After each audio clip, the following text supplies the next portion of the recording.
Well, happy few days after Thanksgiving.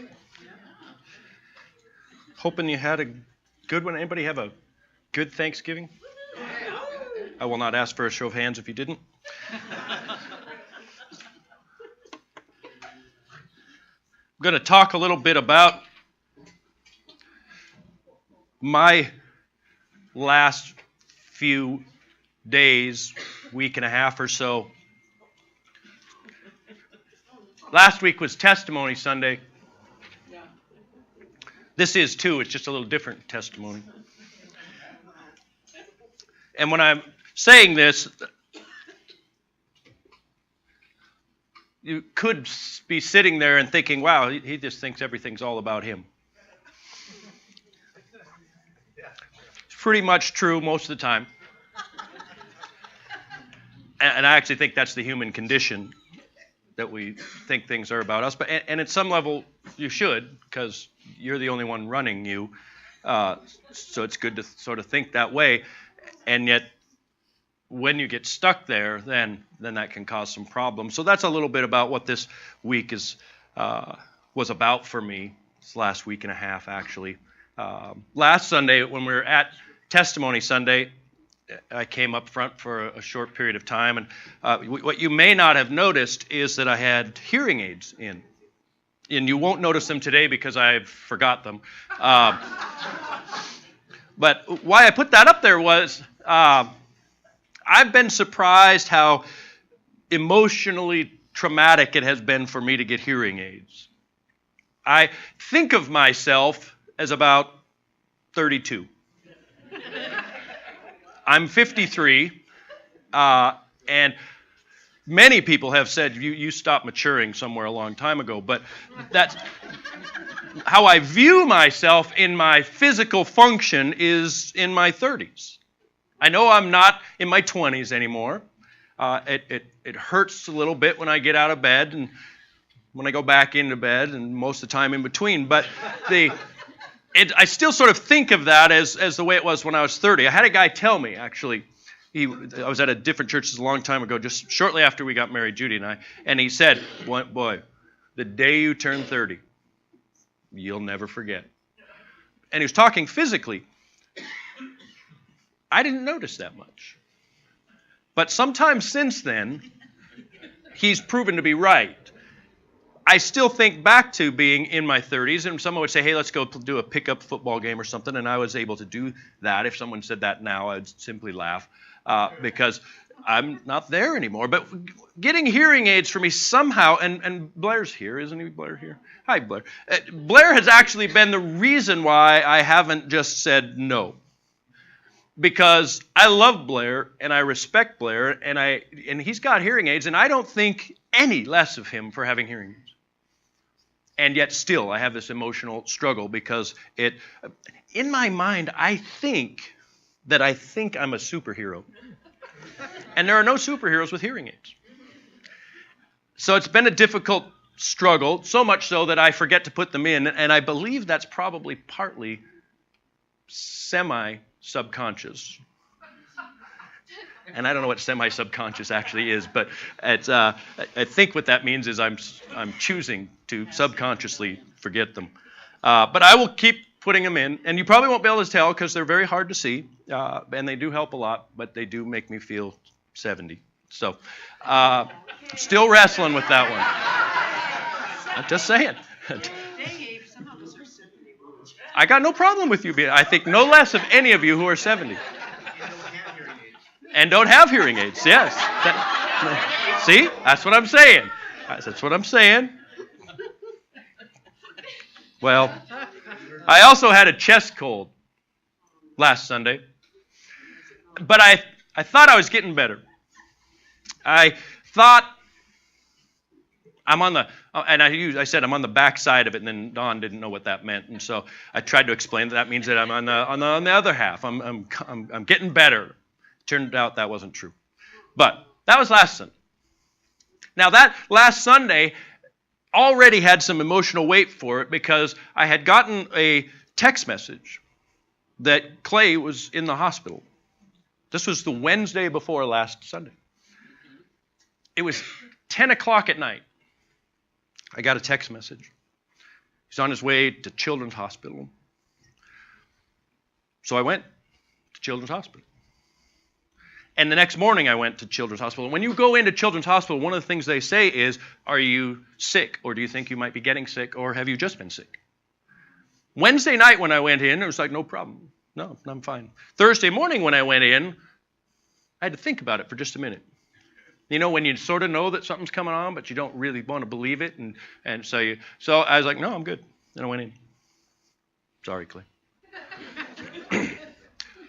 Leaving Children's Hospital, on my way home on Thursday, I could tell, I think I'm getting something. And by the afternoon, when I would have gone back to see him and they were going to do another procedure, I knew I couldn't honestly tell the clerk that I didn't have any sort of illness, which frustrated me to no end. Because one of the things pastors do is they go when people aren't doing well. They go to hospitals and they go to homes. They do things. And not only just do I want to do my job well, but I was so frustrated in my heart. So I said, Lord, I'm going to go anyhow. And I don't know if he said this or just my conscience said it, but I was pretty sure if I went, he wouldn't go. And there's no point for me to go if the Lord doesn't go with me. But I really struggled with that. Because for the next couple of days, he was having procedures and the family was having struggles and I couldn't go. And I was really frustrated with the Lord because Clay's there, got problems with his liver. His family's there loving him and scared for him, and I can't go. And honestly, I didn't get it. It seemed like, Jesus raised the dead. I thought he could probably take on a cold virus. So I was frustrated with the Lord about that. I got a phone call this next day that said that Tracy Elder was in the hospital in critical condition, had a heart attack. And I couldn't go. So now I'm really kind of put out with the Lord. Because I got two people and their extended families, and I've got phone calls coming. Tracy passed away. If you don't know, Tracy passed away. And I was not, and this isn't about me in terms of her, but it was in terms of me. I was never able to go. And I was never able to make it back to the hospital. And brother, it's a good thing you came back or I'd be coming after you. Pastors go. Not out of obligation, their heart wants to. Tracy passed away and I was not unable to go also. I was just frustrated with the weakness of my own self, I guess. So what I was then thought, okay, I'm going to get out of town. Our family had about every 2 or 3 Thanksgiving, we'd go out of town. And we were scheduled to go to this place. There's cabins on the beach down in Oregon. So we loaded up to go to the ocean. Myself and Judy and Andrew and Zach's girlfriend and my brother and his fiance were all going to go. And when I was loading up, I was like, Lord, at least this cold's passing. My chest cold, turns out I was wrong. It was actually getting worse. So for the whole time that I'm down at the ocean, I have this chest cold and I'm coughing, and I won't go into what all that's involved with that, but it's keeping me up at night. My brother, I got kicked out of my family's sleeping room because I was coughing, and when I'm sick, I snore. I don't ever snore when I'm not sick, but when I get a cold, I snore just a bit. So I got booted to the living room by my family, which is the whole reason we were sleeping in the same room together is because we miscounted bedrooms. It's actually pretty simple to get to 3, but we just added wrong. Or we didn't count genders or something. But anyhow, so we were all in the same room together until I got sick, and then I got booted out down to the living room. And then, so I'm coughing, and my brother, kindly, at 2 a.m., comes out to give me some sort of cold pill. I nearly died because I didn't have any idea anyone was awake, and he appears out of nowhere. Oh, here I've got, and he doesn't talk quietly or knock or anything. Because he's frustrated because I'm keeping him awake. Scares me to death almost. I came back, but so while I'm there, I get a text from the pastor that we met in Mexico.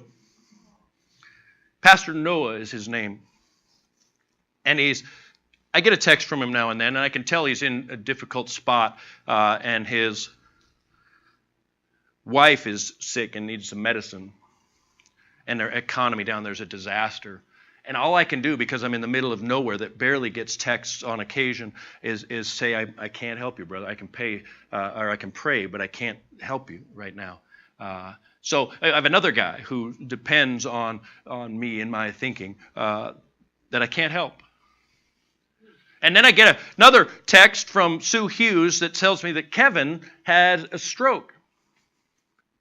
He's okay, if you didn't know. But so I'm up to 4 in a week of people that I am supposed to help take care of that I can't help take care of because I'm either gone or sick or any number of things.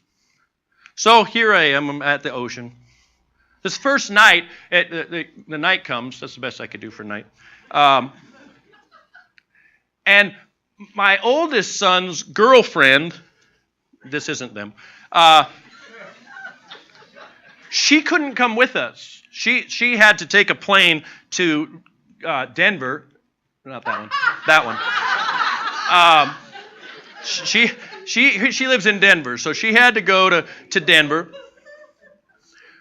Early in the morning, the next day after we got to the ocean, and so I had told her, I said, hey, come down and stay at our house, and then you can just take an Uber instead of driving. She lives way up to North Seattle, which was a great plan. We have a hide-a-key outside underneath a rock, and so we told her where the key is, and because we're clever, we put the key under the rock, and all she would have to do is go lift the rock, and if she lifted the rock, there would be the key.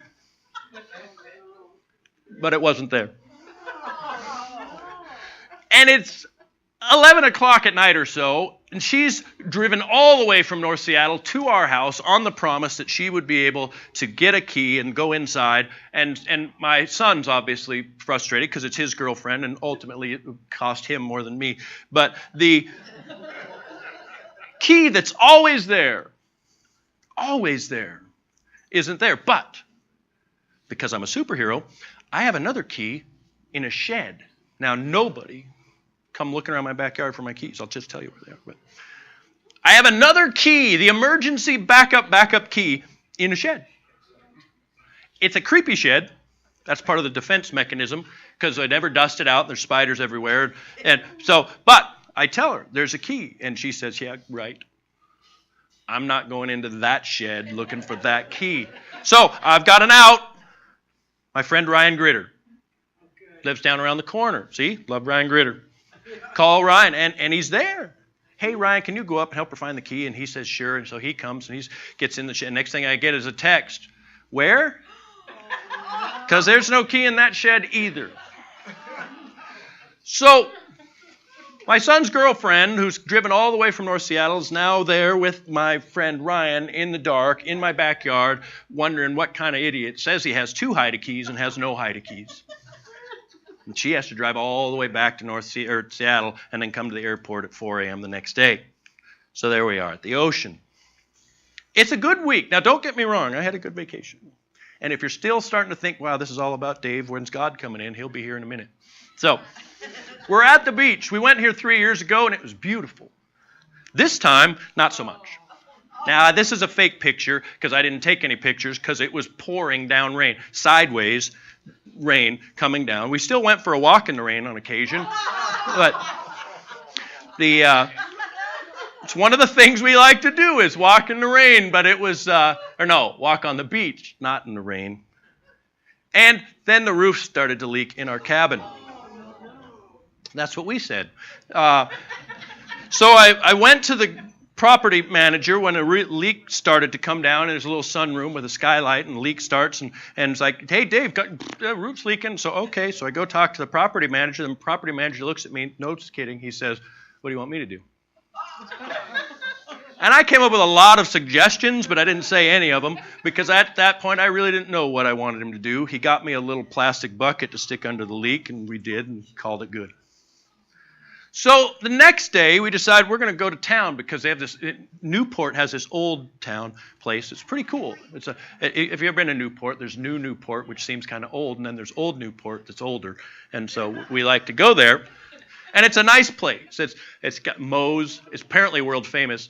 I'd never heard of it until I went there. But it's a nice little town. We went to get some lunch at the slowest restaurant on earth. We were that restaurant. It's a small restaurant. It's about the size of my office. There were 4 or 5 people there that were all there before we got there, and we sat down. It was a half an hour before they took our order. And it was about another 40 minutes before we saw any food. And that was one person got food. And then the other 6 of us watched them eat. And at the end of it, I still tipped 15%, which my waiter's son chewed me out for not tipping more.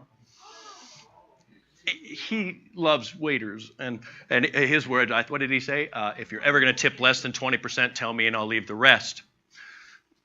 I was thinking I actually shouldn't have paid the check, let alone the tip, but that's in my own thinking. I thought I was being a nice guy. So we ended up going to see the sea lions. If you've never been to Newport, you should go to Newport. There's these docks that float, and there's sea lions all over them, and they yell at each other when they're trying to get up and off and around and down. And so we had a good time doing that. This was the high point. Seals yelling at each other. So we left there, and there was this little store that sells glass. Judy likes to blow glass. She's done that as a hobby off and on. She does a good job with it, and we wanted to go see what they were selling. So we went to the glass blowing store. And the amazing thing is that I love to look at blowing glass, but what I like more than blowing glass is candy. And they had candy bowls there.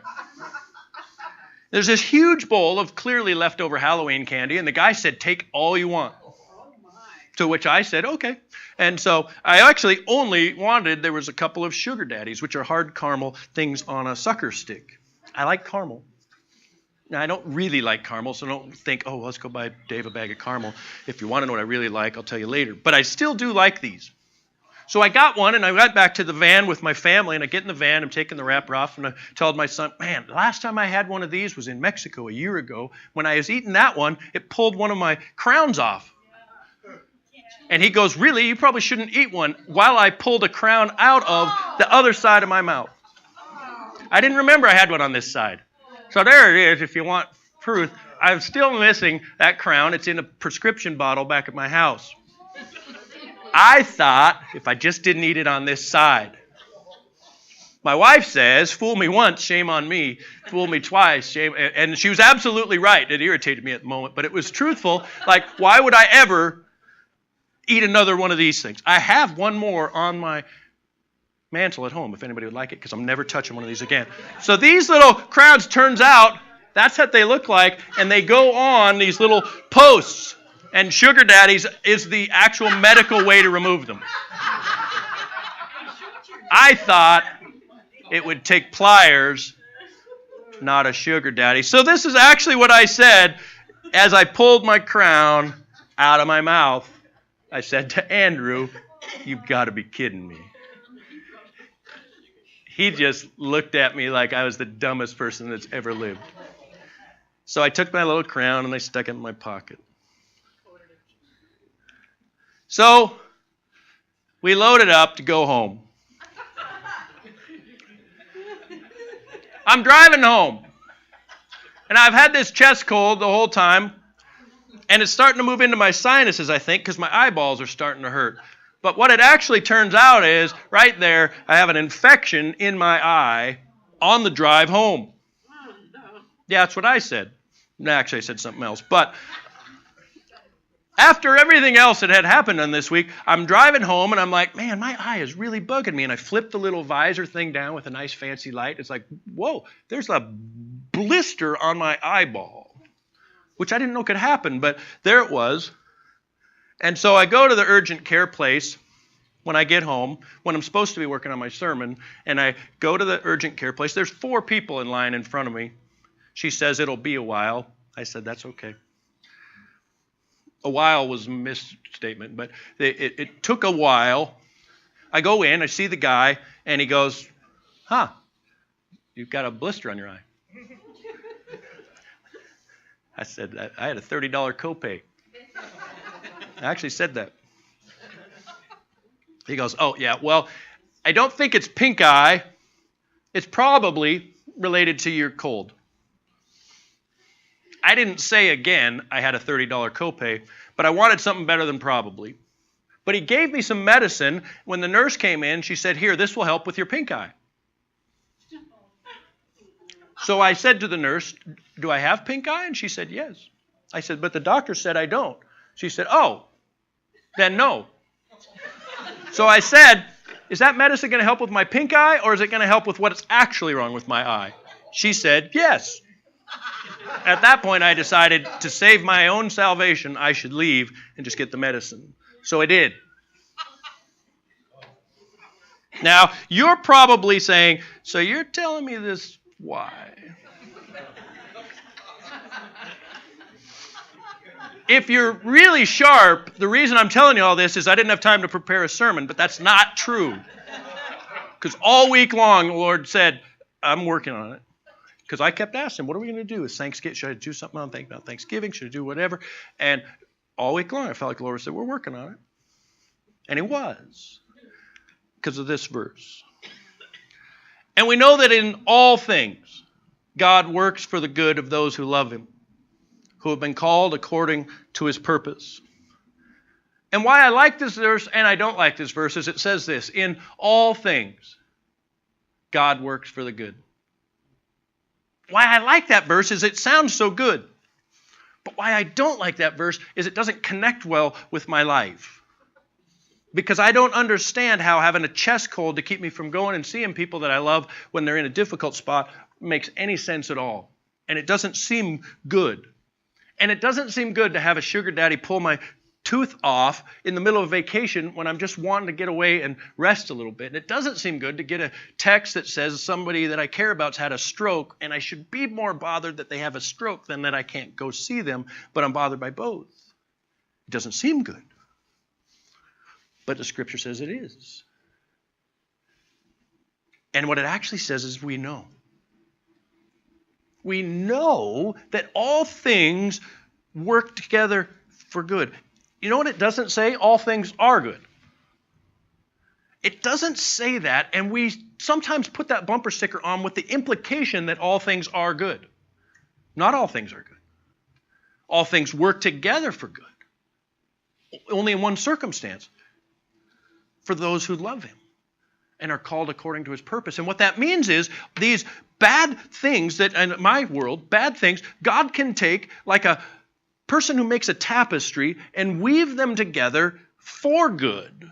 That's what it says. God works in all things for good. So ultimately, the outcome of all the stuff that happened to me during the week is going to be worked together for good. The fact that my son's girlfriend and my son had a difficult night because there was no key there, that made no cognitive sense to me. I couldn't play out any sort of a scenario where, wow, that's a good thing. And I certainly didn't say that to her on the phone. You know, this is all really good. I didn't say that.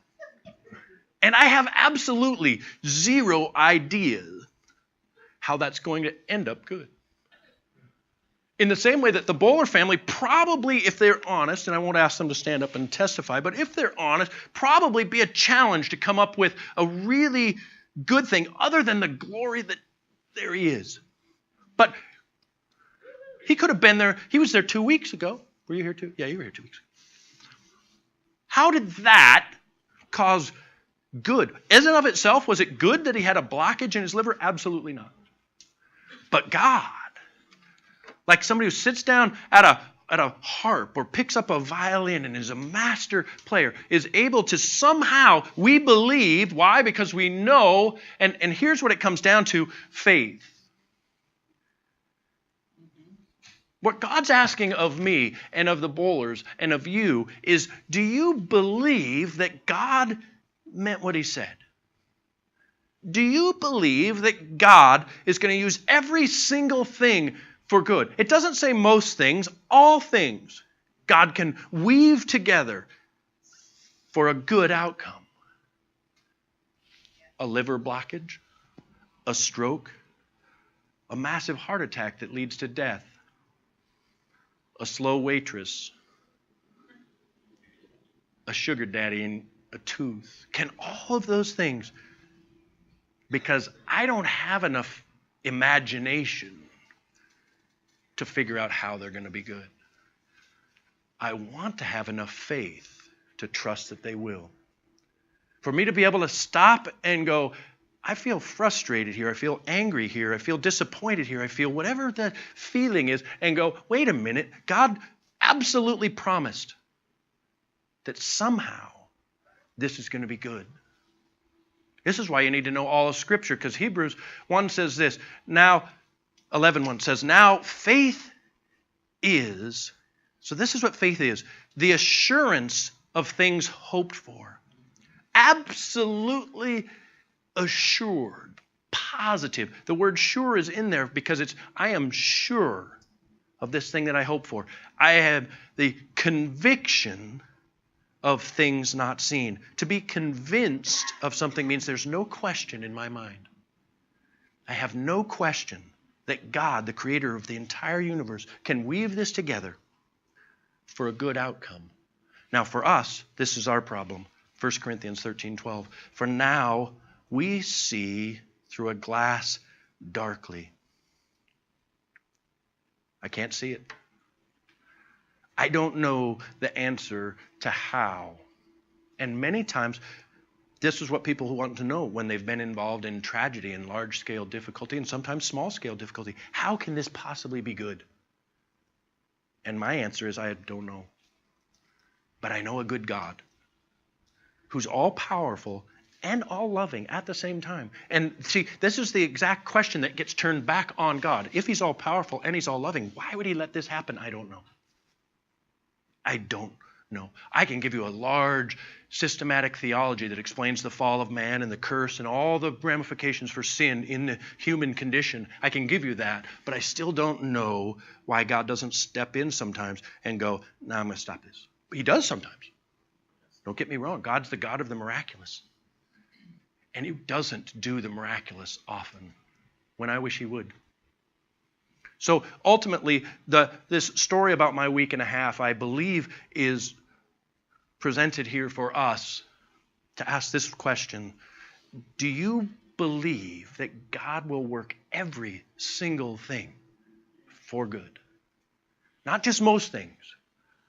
Not just the things that are catastrophically big, where we pull that verse out and it gives us some semblance of hope. But even the small stuff, the flat tire. I remember Sandy sharing her flat tire story last week. Do you believe that he will work all things, not that are starting out good, but will end good? All things. And in the midst of that, are you willing to see through a glass darkly and say, I can't see it, but I believe it? I choose to believe the words of the one who said, I will work this out for good as long as you love me. As long as you love me. It's not a weird price condition. It's that if you love him, you belong to him. And then he's made promises to you. And one of them is that everything will work together for good, even though we can't see it. Amen? Amen. Amen.